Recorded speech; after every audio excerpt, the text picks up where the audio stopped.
Hello friend. आप सभी कैसे हैं? आई होप आप सभी अच्छे होंगे। आज मैं एक न्यू टॉपिक या इसको आप कह सकते हैं एक न्यू सब्जेक्ट ले सकते हैं, कंप्यूटर ऑर्गेनाइजेशन एंड आर्किटेक्चर। जो कि अगर कंप्यूटर साइंस के स्टूडेंट हैं या फिर अगर आप गेट की प्रिपरेशन कर रहे हैं या फिर किसी ऐसे एग्ज़ाम की प्रिपरेशन कर रहे हैं जहाँ पर कंप्यूटर ऑर्गेनाइजेशन आर्किटेक्चर एक इम्पॉर्टेंट सब्जेक्ट है, तो ये वीडियो आपके लिए बहुत ही इम्पोर्टेंट हो सकता है। सो गाइस, टाइम ना वेस्ट करते हुए मैं आपको इस वीडियो को शुरू करता हूँ और आप अपने फीडबैक्स इस वीडियो के कमेंट सेक्शन में ज़रूर दीजिएगा। सो गाइस, स्टार्ट करते हैं। सबसे पहला, functional unit of digital system and their interconnection. ठीक है। So a digital computer is build from 5 basic functional unit that works together to accept, process, store and output data. जो आपका digital system होता है या डिजिटल कंप्यूटर है, वो 5 basic functional unit से मिल करके बना है, जो डेटा को एक्सेप्ट करता है, प्रोसेस करता है, स्टोर करता है एंड देन आउटपुट प्रोवाइड करता है। ठीक है। अब वो हम देखते हैं कि क्या 5 फंक्शनल यूनिट्स हैं। आइए। वो 5 फंक्शनल यूनिट इस तरह से हैं सबसे, और उसके फंक्शंस क्या हैं ये भी हम देखेंगे। ठीक है। फर्स्ट है आपका इनपुट यूनिट, सेकंड है आपका मेमोरी यूनिट। ठीक है। इसके बाद है ALU, arithmetic and logical unit. ठीक है। इसके बाद है CU मतलब control unit, and then fifth one is आपका आउटपुट यूनिट। ये 5 मेन फंक्शनल यूनिट्स हैं। आप शुरू से पढ़े होंगे, अगर आप कंप्यूटर आपका बेसिक है सब्जेक्ट है, अगर आपने कई बार पढ़ा कंप्यूटर, तो इनपुट जो कि क्या करता है, हमें डेटा को एक्सेप्ट करता है आउटसाइड वर्ड से कंप्यूटर में इंसर्ट कराने के लिए। ठीक है। आप इनपुट डिवाइसेस क्या हो सकते हैं, कीबोर्ड, माउस, स्कैनर, आपका माइक भी है एक इनपुट डिवाइस। ठीक है। ये कन्वर्ट करता है मशीन रीडेबल या बाइनरी फॉर्म में। आपको पता है कंप्यूटर जो है 0 1 ही समझता है, इसे ही हम बिट्स बोलते हैं। तो हमने जैसे यहाँ पर लिख दिया ABC, कंप्यूटर ABC नहीं समझता, कंप्यूटर इसे चेंज करेगा पहले बाइनरी फॉर्म में। ठीक है। ये होता है कंप्यूटर के लिए इनपुट्स। ठीक है। देन उसके बाद सेकेंडरी होता है मेमोरी यूनिट। मेमोरी यूनिट से आप समझ सकते हैं मेमोरी का काम क्या है, किसी चीज़ को याद रखना, स्टोर करना। ठीक है। तो store data and instruction both before processing and after processing. ठीक है।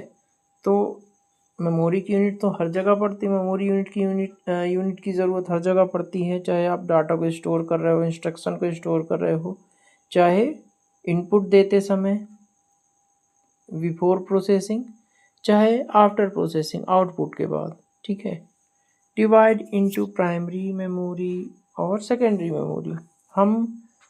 आपको पता भी होगा ये कि मेमोरी 2 टाइप्स की होती है, एक प्राइमरी होती है, एक सेकेंडरी होती है। प्राइमरी मेमोरी जो कि कंप्यूटर के CPU से डायरेक्टली अटैच्ड रहती है। ठीक है। जैसे रैम, कैश या रजिस्टर्स। ठीक है। ये फास्ट ऑपरेशंस को परफॉर्म करने के लिए कंप्यूटर से डायरेक्टली अटैच्ड मेमोरी रहती हैं। फिर इसके बाद आता है सेकेंडरी मेमोरी। सेकेंडरी मेमोरी में आपका हार्ड डिस्क हो गया, SSD हो गया, मतलब आपके जो अब सॉलिड स्टेट ड्राइव्स जो होती हैं। ठीक है। ये सब किस में आते हैं, हार्ड डिस्क या सेकेंडरी मेमोरी के अंतर्गत। फिर आपका आता है ALU नाम से इसका आपको अगर फुल फॉर्म देखें तो होता है arithmetic and logical unit. Arithmetic आप मैथमेटिक्स में करते हैं, ऐड, सब्ट्रैक्ट, मल्टीप्लाई। लॉजिकल मतलब कंपैरिजन कर रहे हैं दो क्वांटिटीज़ के बीच में, कोई ऑपरेशन कर रहे हैं ट्रू फॉल्स टाइप का, है ना, कोई लॉजिक लगा रहे हैं कि कोई चीज़ सही है या गलत है। ठीक है। एक प्रकार से कंप्यूटर के पास थिंकिंग तो नहीं होती, लेकिन हम उसको लॉजिक सिखाते हैं इसी के माध्यम से कि कंप्यूटर सही या गलत चीज़ में पहचान कर सके। सो अर्थमेटिक एंड लॉजिकल यूनिट ये हो गई। नेक्स्ट होता है कंट्रोल यूनिट। कंट्रोल यूनिट क्या होती है? जो direct and coordinate the operation of all other unit by generating time and control signal, it does not process data itself. ठीक है, कंट्रोल यूनिट का नाम से ही पता चल रहा है जो कंट्रोल कर रही हो। किसको किसको कंट्रोल कर रही हो? लगभग एक प्रकार से पूरे सिस्टम को ही कंट्रोल करती है। Direct and coordinate the operation of all other units. ठीक है, जितनी भी यूनिट्स हैं सभी को डायरेक्ट करती है कि क्या करना है, और कोऑर्डिनेट करती है एक साथ दो फंक्शंस, दो वैल्यूज़, दो हार्डवेयर, दो डिवाइसेस। ठीक है, अच्छा, कंट्रोल कैसे करती है? टाइमिंग और कंट्रोल सिग्नल्स के माध्यम से। ठीक है, कंप्यूटर आपको पता है 0 और 1 के फॉर्म में चलता है, तो टाइमिंग, ठीक है, 0 मतलब ऑफ, 1 मतलब ऑन। ठीक है, इसी तरह से ये कंट्रोल भी करती है। किसी चीज़ को अगर पास थ्रू करना है तो 1 सिग्नल ऑन होता है, किसी चीज़ को पास नहीं होने देना तो ऑफ सिग्नल 0 पास होता है। अच्छा, it does not process data itself, मतलब ये खुद से ये सारी चीज़ नहीं करती, हमें इसे सिग्नल्स देने पड़ते हैं, हमें इसे इंस्ट्रक्शंस देने पड़ते हैं। ठीक है, नेक्स्ट 5th पॉइंट है आपका output unit. Convert process binary result back into human readable forms in the form of monitor, printers etcetera. ठीक है, मतलब ये क्या करती है? आपने जो ABC इसके लिखा था, ठीक है, उसको चेंज किया मशीन ने 0 1 के फॉर्म में, और फिर आपने आउटपुट मान लीजिए प्रिंटर के रूप में निकाला, तो ABC आउटपुट आपको मिला प्रिंटर के फॉर्म में या मॉनिटर स्क्रीन पे, यहाँ पर आपको ABC लिखा हुआ मिल गया। मतलब कंप्यूटर ने सारी प्रोसेसिंग करी, प्रोसेसिंग करने के बाद हमें जो आउटपुट मिला वही होता है आउटपुट यूनिट का वर्क। आउटपुट यूनिट हम तभी कह सकते हैं जब वो ह्यूमन रीडेबल हो। अगर हमारे सामने समझ में ना आए तो वो आउटपुट हमारे किसी काम का नहीं है। ठीक है, हमें प्रॉपर रिजल्ट देता है कंप्यूटर प्रोसेस करके। अब हम वो किस तरह का इनपुट दे रहे हैं उसके अकॉर्डिंग ही आउटपुट आएगा। मान लीजिए हमने 1 + 1 2 होता है, लेकिन इंस्ट्रक्शन में हम दे के रखे हैं कि 1 + 1 × 1 कर दिया, तो क्या आउटपुट हमें 2 मिलेगा? नहीं मिलेगा, आउटपुट हमें 1 मिलेगा। ठीक है, तो ये जैसा आप इनपुट देंगे उसके अकॉर्डिंग ही आपको आउटपुट मिलेगा, ये ध्यान रखना है। अच्छा, अब कई बार लोग पूछते हैं कि ब्रेन ऑफ कंप्यूटर क्या है, तो आपको पता होना चाहिए CPU को ही हम ब्रेन ऑफ कंप्यूटर कहते हैं। CPU बनता कब है? जब ALU अर्थमेटिक और लॉजिकल यूनिट और CU मतलब कंट्रोल यूनिट को जब हम मिक्स कर देते हैं, मिला देते हैं, तब हमारा बनता है CPU, और CPU ही कहलाता है brain of computer. I hope यहाँ तक आपको सभी 5 फंक्शनल यूनिट्स समझ में आई होंगी। चलिए अब इंटरकनेक्शन समझते हैं इन फंक्शनल यूनिट्स के बारे में। ठीक है, कैसे इंटरकनेक्टेड होते हैं, कैसे वर्क करता है सिस्टम, ठीक है, कैसे पूरी मेमोरी वर्क करती है, कैसे ये 5 फंक्शनल यूनिट्स वर्क करती हैं, क्या इनके बीच में इंटरकनेक्शन होता है या कैसे होता है। ठीक है, चलिए देखें। Units are not isolated, they must exchange data.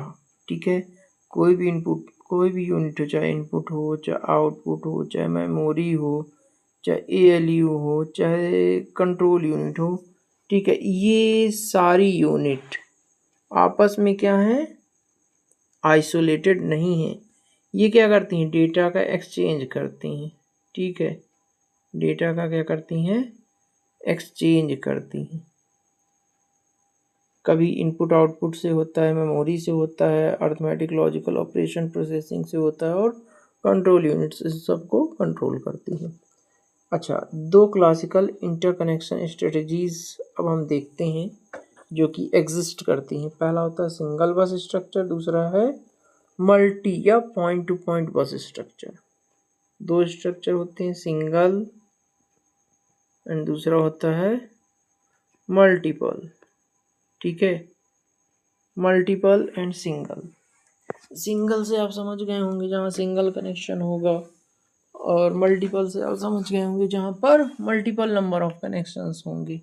तो हम चलिए इसे ध्यान से देखते हैं कैसे होता है। सिंगल बस structure, all units CPU memory input output share one common set of lines बस फॉर कम्युनिकेशन। ठीक है, ये क्या कर रहे हैं, सीपीयू हो चाहे मेमोरी हो चाहे इनपुट आउटपुट हो, एक कॉमन बस का ही यूज़ कर रही है।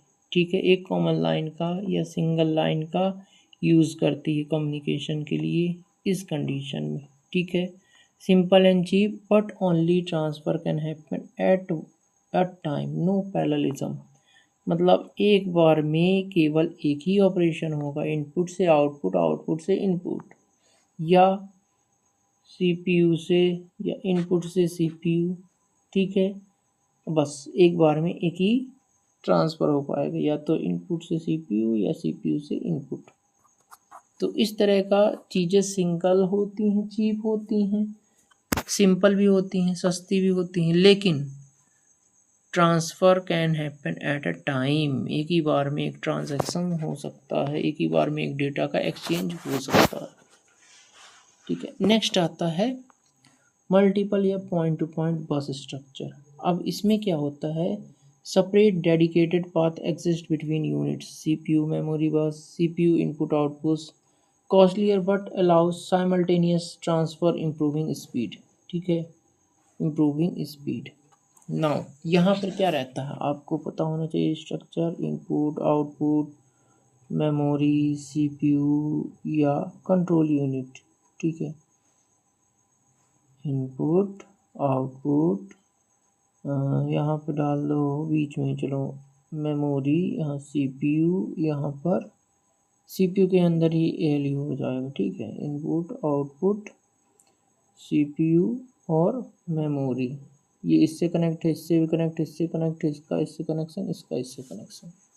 ठीक है, अब ये इस कंडीशन में क्या होता है, सभी के पास सेपरेट डेडिकेटेड पाथ हैं, तो जिसको जो चीज़ एक्सेस करनी हुई उस चीज़ को वो एक्सेस कर सकता है। ठीक है, इस कंडीशन में ये रहता है।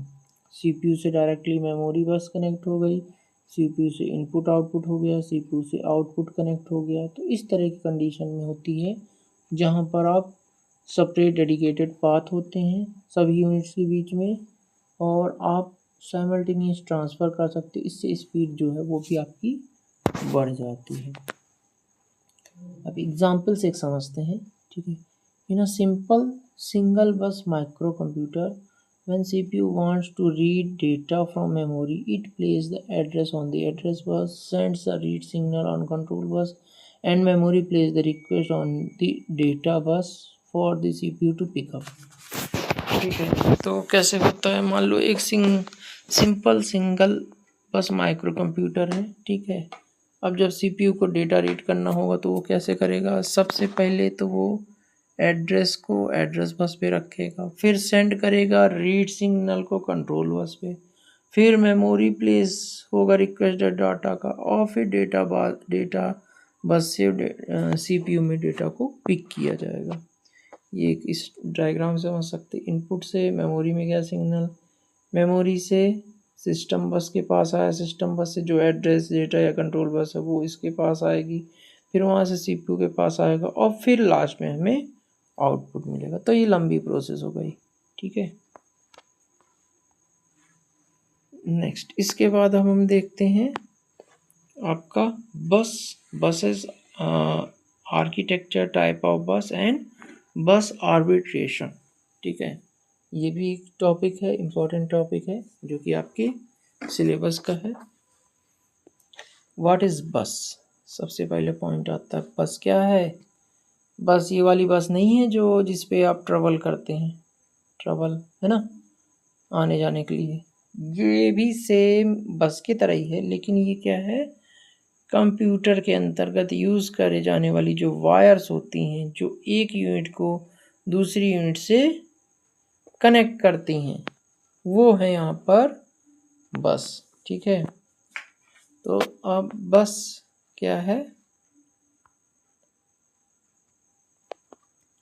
a bus is a set of parallel wires, ठीक है, conductors that allow data to be transferred from one part of computer to another। Computer के एक पार्ट से दूसरे पार्ट तक ले जाने के लिए जिस पैरेलल वायर्स का यूज़ किया जाता है उसे ही हम बस कहते हैं। Instead of running separate wires between every pair of component a bus is shared reducing cost and complexity. अब हम क्या करें, इनपुट हो, आउटपुट हो, मेमोरी हो, ALU हो, CU हो, ठीक, इसके लिए एक तार लगाएं, फिर इसके लिए एक तार लगाएं, इसके लिए एक तार लगाएं, इसके लिए इसके लिए इसको जोड़ें, इसको जोड़ें। तो इस सबको वायरिंग ना करके हम क्या करते हैं, एक ऐसा वायर यूज़ करते हैं जिसमें चैनल टाइप का बना होता है, ठीक है। या फिर आप सिंपल समझ सकते हो, सेट ऑफ पैरेलल वायर्स रहती हैं, ठीक है, जिसमें डाटा आ भी सकता है, जा भी सकता है, और ये क्या करता है, हर पार्ट से कनेक्टेड रहता है, कंप्यूटर के हर पार्ट से आपस में कनेक्टेड रहता है। इससे क्या होता है, कॉम्प्लेक्सिटी तो होती है पर ईजिली हो जाता है, कॉम्प्लेक्सिटी थोड़ा सा रिड्यूस हो जाती है, ठीक है, कॉस्ट रिड्यूस होता है, ठीक है, और आप ऑपरेशंस जो भी है परफॉर्मेंस है वो इम्प्रूव होती है, ठीक है। अब हम देखेंगे टाइप्स ऑफ बसेस।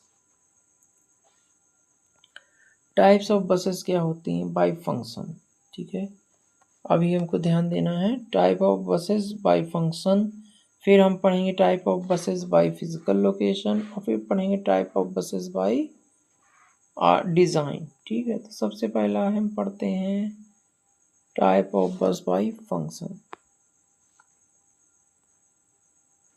तो एड्रेस बस कैसी होती है, फिर डाटा बस कैसी होती है देखते हैं, फिर उसके बाद कंट्रोल बस कैसी होती है, ठीक है। एड्रेस बस कैसी होती है, यूनिडायरेक्शनल, ठीक है, CPU से मेमोरी या इनपुट आउटपुट की तरफ, कैरी मेमोरी एड्रेस और input output port address of location to be accessed, ठीक है, जिस चीज़ को एक्सेस करना है उसकी मेमोरी एड्रेस या लोकेशन को अपने पास रखती है। Width determine address memory n bit address bus can address to the power n locations, ठीक है, ये ध्यान रखना है फॉर्मूला। जो विड्थ होगी एड्रेसेबल मेमोरी की वो क्या होगी, n बिट के लिए निकालेंगे तो to the power n location उसके पास होंगी, ठीक है। n बिट एड्रेस बस, ठीक है, इसके पास to the power n locations की एड्रेस होंगे। जैसे मान लो एक 32 बिट एड्रेस बस है तो उसके पास नियरली 4 GB ऑफ मेमोरी होगी, ठीक है, ध्यान रखना है, ये क्वेश्चन आ जाता है, आ जाएगा। 32 bit bus can how many address locations, so या हाउ मैनी एड्रेस स्पेस, तो नियरली 4 GB ऑफ मेमोरी उसके पास होगी, ठीक है, 1024, ठीक है। इस तरह से जब ये 4 टाइम हो जाएगा तो 40 जो भी निकल करके आएगा, 4 हो जो 16, 4 जो 8, 9, है ना, सम अराउंड इतना आएगा। ये 4 GB ऑफ मेमोरी एक 32 बिट बस एड्रेस बस अपने पास रखती है। नौ फिर आता है डेटा बस, ठीक है, 3 बस तो हम पढ़े हैं, पहला एड्रेस बस, दूसरा डेटा बस और तीसरा होता है control bus. Address data control, address data control, address data control, ठीक है, address data and control 3 buses होती हैं। एड्रेस बस जो होती है वो यूनिडायरेक्शनल होती है, मेमोरी एड्रेस लोकेशन एड्रेस अपने पास रखती है, इसको एक्सेस करने के लिए to the power n locations होते हैं इसके पास, ठीक है। अब आता है डेटा बस। डेटा बस क्या होती है, बाई डायरेक्शनल। बाई डायरेक्शनल मतलब दोनों तरफ डेटा को फेच कर सकती है, डेटा का फ्लो हो सकता है, चाहे CPU से मेमोरी में हो, चाहे मेमोरी से CPU में, CPU से मेमोरी या इनपुट आउटपुट या मेमोरी से CPU में, ठीक है। Carries actual data instruction being transfer, इसके पास एक्चुअल डेटा और इंस्ट्रक्शन होते हैं जो ट्रांसफ़र किए जाते हैं। विड्थ कितनी होती है, we determine how many bits are move per cycle, एक साइकिल में कितना डाटा मूव या कितना बिट्स मूव हो सकते हैं उसकी डिटेल्स अपने पास रखती है, जैसे 8 bit, 16 bit, 32 bit, 64 bits etcetera. ठीक है, अब जैसे मान लो एक 64 बिट डेटा बस को ट्रांसफ़र करना है तो हमें 8 bite of data in 1 bus cycle में ज़रूरत पड़ेगा। 64 बिट को ट्रांसफ़र करना है तो 8 bytes of data in 1 bus cycle की ज़रूरत होगी। मतलब एक 64 बिट की जो डेटा बस होगी वो 8 बाइट्स का डेटा ट्रांसफ़र कर सकती है। सिंपल सी बात है, कंफ्यूज नहीं होना है। 64 बिट की अगर डेटा बस है तो वो 8 बाइट्स का डेटा एक बस साइकिल में ट्रांसफ़र कर सकती है। ठीक है, ट्रांसफ़र कर सकती है। It can transfer 8 bytes of data in 1 bus cycle. I hope समझ में आया होगा, एग्जाम्पल से आप बहुत अच्छे से समझ सकते हैं। फिर आता है आपका कंट्रोल बस। कंट्रोल बस नाम से समझ में आता है कि ये कंट्रोल करना का काम करती है। तो ये carries control and timing signals. ये क्या कैरी करती है? कंट्रोल और टाइमिंग सिग्नल को, जैसे read, right, memory request, input output request, interrupt request, clock, reset, बस ग्रांट, बस रिक्वेस्ट एट्सेट्रा। कोई यूनिट या कोई डिवाइस बस की रिक्वायरमेंट है तो वो रिक्वेस्ट भेजता है, इंटरप्ट करता है। कोई डिवाइस इनपुट आउटपुट रिक्वेस्ट, जैसे कीबोर्ड में आपने बटन प्रेस की तो इनपुट आउटपुट रिक्वेस्ट जनरेट हुई। ठीक है, तो क्या होगा? सिग्नल्स जनरेट होंगे, इंटरप्ट रिक्वेस्ट जनरेट होगी। अगर आपने कुछ रीड किया मेमोरी में तो रीड रिक्वेस्ट, आपने कुछ मेमोरी में राइट किया तो उसकी रिक्वेस्ट, ठीक है, जनरेट होती है पहले, फिर अपन राइट करते हैं। किसी चीज़ को सेव करना है तो मेमोरी रिक्वेस्ट। ठीक है, तो आई होप ये समझ में होगा। Tell the receiving unit what kind of operation is perform on the address और डेटा बस। कंट्रोल बस ही हमें बताती है कि एड्रेस बस या डेटा बस में किस तरह का ऑपरेशन परफॉर्म करना है।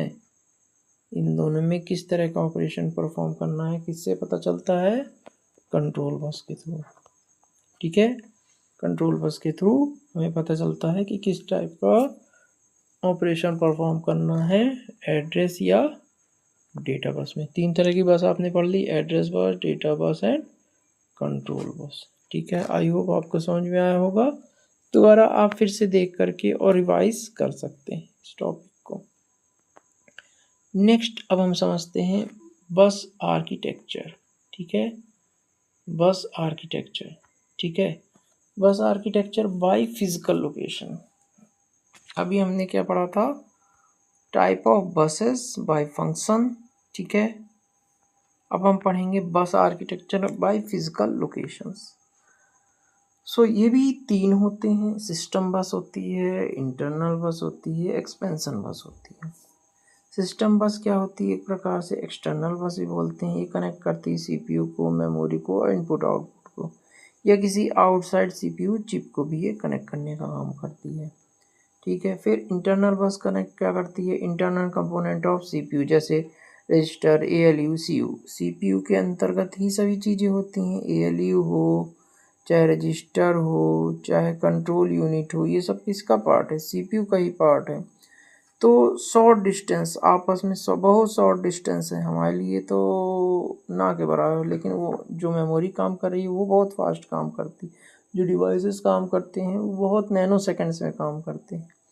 सो उन चीज़ों को आपस में इंटरनली कनेक्ट करने के लिए हम इंटरनल बस का यूज़ करते हैं। ठीक है, इंटरनल बस का यूज़ करते हैं।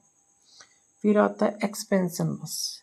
एक्सपेंशन बस क्या करती है? जो पेरिफेरल्स, कार्ड्स या स्लॉट्स होते हैं जो कि सिस्टम बस से कनेक्ट होते हैं, उन्हें आपस में कनेक्ट करने का काम करती है, जैसे पीसीआई, ग्राफिक कार्ड्स,